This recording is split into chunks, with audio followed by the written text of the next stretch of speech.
number 1 Kigali Super Hit Super Music Superstar. Ikiganiro tugiye kujya dukora kuri iyi channel ni ikiganiro cyitwa Superstar. Ndakurarikira kujya ugikurikira umunsi ku wundi.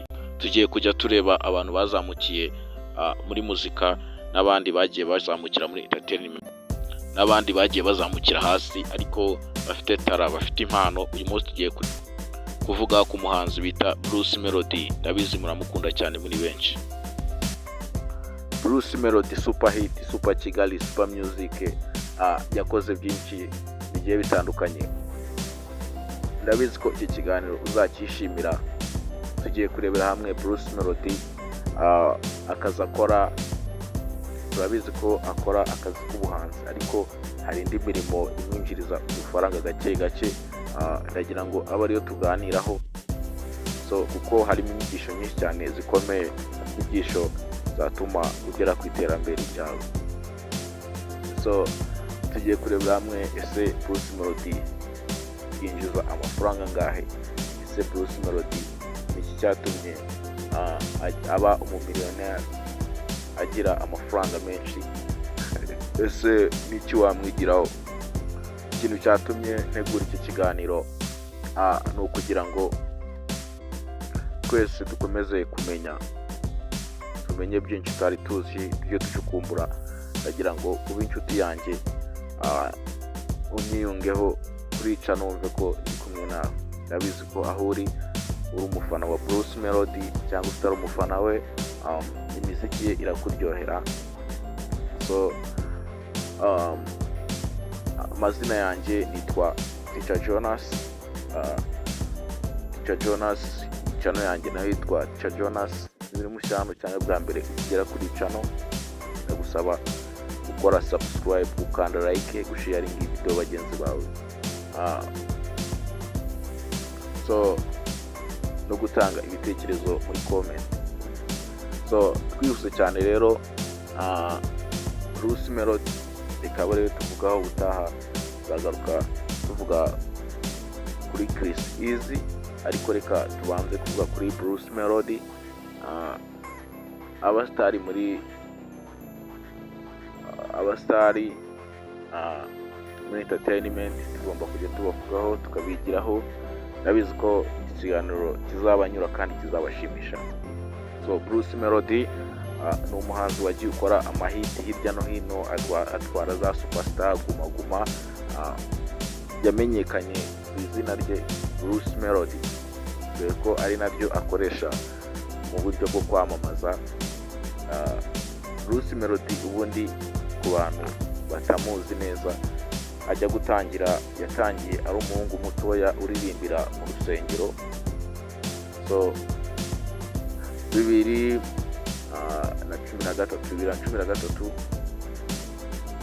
nibwo yasohoye indirimbo ayita Rumiwe. Amaje gusohora iyo ndirimbo niyo yamuhaye hiti, imuha abafana, imuha kumenyekana, kuzamuka, aratangira. Bruce Melody yarazi ko bitazakunda. Hari imvugo ajya akunda gukoresha igira iti nimbwa zihunguye ivumbi zicara ku meza. Murabizi ngo yakunda kubaza Mary wati ubundi twe tuzageraho tubigereho nyine natwe tujye turya neza nk'abandi. Mary we akamubwira ati imbwa zihunguye ivumbi zicara ku meza. Yabonaga ko bitazashoboka ibi yari arimo ariko we nk'umuntu udacika intege yaremeye, aragumya arahatiriza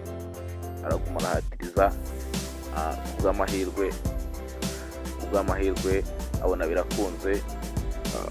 Mu rugendo rwe rero Bruce Melody ahantu akura imitungo ye n'amafaranga cyangwa se aho yasinye amasezerano mu bigo akora nabyo,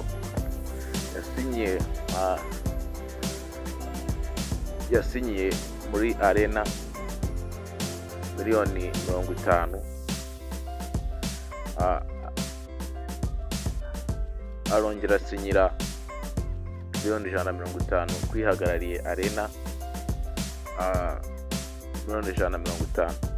So arongera asinyira miliyoni y'amadolari.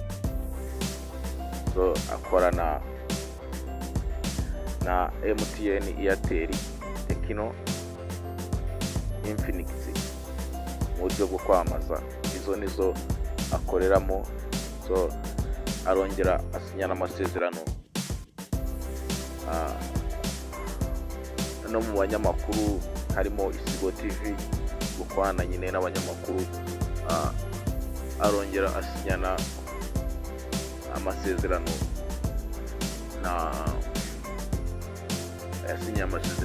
no mu bibuga by'imipira, harimo basket. So mu ikipe ya basket, so nta hantu henshi yagiye asinya amasezerano. Bivuge ko yabonye ko amafaranga y'umuzika nta kintu yakumarira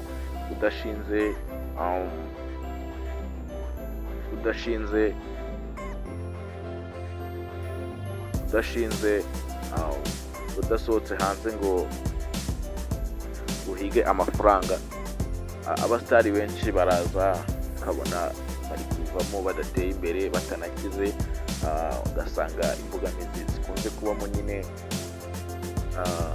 nuko nuko batabonye cyangwa se batakoranye n'ibigo ngo bamamaze. So Bruce Melody yafashe izina rye arigira brand. So nyine arikoresha mu mishinga, mu bikorwa bye, amenyekana ku izina rye. So nibyo ryagiye rimuhesha amahiti menshi, nko gukorana n'ibigo by'imari, nko gukorana n'ibyo bigo byose ari kubyamamariza.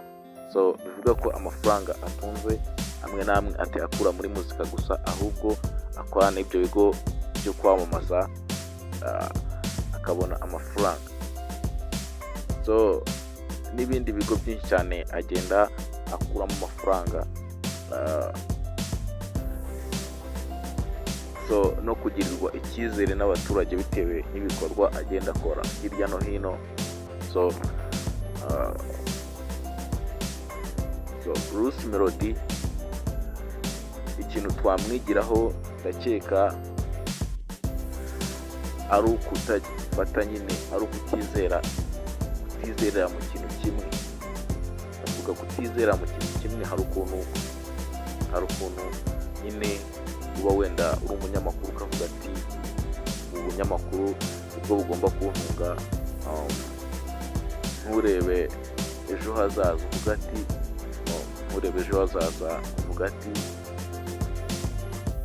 uvuga ati reka nshore n'ahandi. Nyine umva, gira business ebyiri, gira business 3, gira business enye, korera amafaranga ahantu hose agiye atandukanye. Ku bantu bibaza ku mitungo ya Bruce Melody ari mu bantu bafite miliyari 2 z'amafaranga y'u Rwanda. Urumva ayo mafaranga ni abantu bake bayafite mu muzika. Ni umwami wa muzika, ndatekereza ari we Super King, Intare. Ariko niba ugera iki kiganiro hano, mana yanjye, ibuka gukanda subscribe, like, comment na sharing video bagenzi bawe. So ndatekereza Bruce Melody ni Intare, kubera ko niwe muntu ufite amafaranga menshi muri muzika. Niwe muntu ufite amafaranga menshi mu bahanzi bakorana. So kandi niwe muntu ufite ibigo byinshi akorera. So kandi yafashe izina rye arigira brand y'ubucuruzi. So nk'ikintu twakwigira kuri uyu muntu Bruce Melody, babizi mu Rwanda mwibwira ko mufite amafaranga menshi, kandi amafaranga mufite ni make cyane. Umuntu ugasanga afite miliyoni 100 yahise aca ibikuba, ngarafite ngaratunze. Wapi, utagora cyane ugire miliyoni 500, 800, miliyari, nawe ujye mu miliyari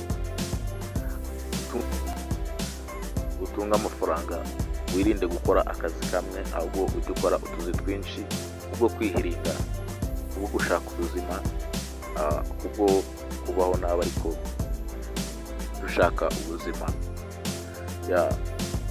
Ndabizi ko biba bitoroshye kubaho, ariko nk'abantu bashaka ubuzima, abantu bashaka kubaho neza, batega ejo hazaza bakora utuzi twishibira akazi kamwe gashobora kugukenesha, ushobora kwiringira umushahara wo mu kazi ukoramo, ugasanga muhuye n'ibibazo, wenda aho murimo murakora harahiye, musohotse ibintu bitarangiye, cyangwa se mutashye mutishyuwe, usanga muhawe igice kandi wari warihaye intego yuko uzagera kuri miliyari. Ese kugira ngo ubigereho nuko ugomba gucayuka mu mutwe, tekereza cyane kurusha uko wowe ubitekereza. So ndatekereza Bruce Melody ni umuntu ushobora gukorera hagati y'amadolari ibihumbi 250 by'amadolari. Urumva ni amafaranga menshi, nabara mu kwezi, cyangwa se mu kwezi umushahara w'ukwezi 250 cyangwa se 299 by'amadolari. Aya mafaranga ari menshi tuyashyize mu manyarwanda, ariko we arayakorera. So anytime ikintu twakwigira kuri uyu mugabo, arihiringa cyane. Ni bakeya uzabona bafite uwo mushahara wo mu Rwanda, ziri muri miliyoni zirenga 100,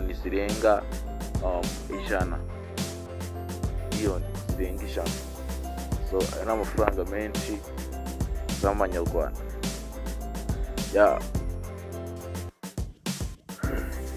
Reka duskipinge wenda ubu Bruce Melody, tube tumuvuyeho gatoya. Gira inama urubyiruko uri kunyumva, gira inama inshuti n'imiryango, gira inama buri muntu wese uri kumva ikiganiro. Ndabizi ko cyakunyuze kandi cyagukoza ahantu ku mutima. Turi kumwe nawe, nitwa Richard Jonas. Inkunga yawe ibikenewe,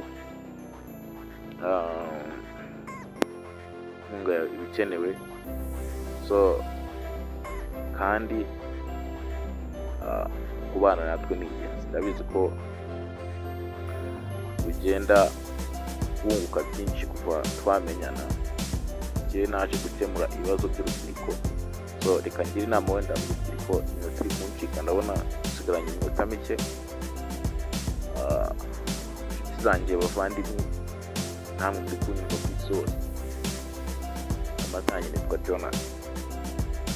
Ntabwo nshaka ko hari urubyiruko mbona mu biyobyabwenge, barataye umurongo, abakobwa bari mu busambanyi, inshuti n'imiryango nyine bitari ahantu heza.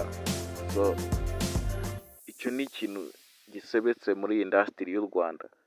Inshuti n'imiryango babibona nk'aho turi gusebya isi, kandi njye navuze nshaka yuko isi yaba isi y'amahoro, isi y'urukundo, isi yuzuye umunezero, isi itarimo uburyarya, kandi isi itarimo uburiganya. Inshuti zanjye, bafana banjye, wowe ukurikira kuri channel, wowe wemeye ukanda subscribe, ndagushishikariza kureka ibiyobyabwenge, gukurikira umurongo muzima no kugendana n'abantu bafite ubwenge, no kugira inama abantu,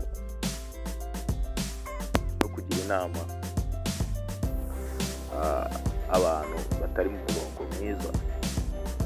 Izi nama ntizigenderaho,